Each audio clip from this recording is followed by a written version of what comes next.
ओझर नगर परिषदेची निवडणूक ही 2 डिसेंबरला होणार आहे. 2 डिसेंबरला मतदान व 3 डिसेंबरला मतमोजणी होणार आहे.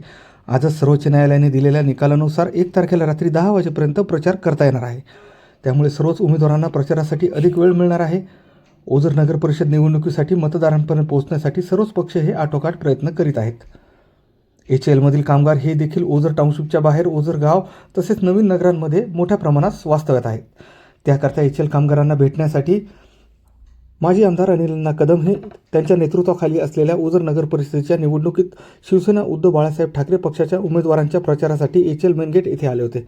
यावेळी OTVशी बोलताना शिवसेना उद्धव बाळासाहेब ठाकरे पक्षाच्या मशाल या निशाणीवर उभे असलेल्या सर्व उमेदवारांना निवडून देण्याचे त्यांनी आवाहन केले आहे. ओझर नगर परिषदेच्या होऊ घातलेल्या निवडणुकीमध्ये येत्या 2 डिसेंबरला शिवसेना उद्धव बाळासाहेब ठाकरे साहेब यांच्या वतीनं आम्ही सबंध गावामध्ये नगराध्यक्षपदाच्या उमेदवार जयश्रीताई धर्माभाऊ जाधव आणि उर्वरित आमचे सर्व 13 प्रभागातील उमेदवार आहेत. या सगळ्यांची निशाणी मशाल आहे.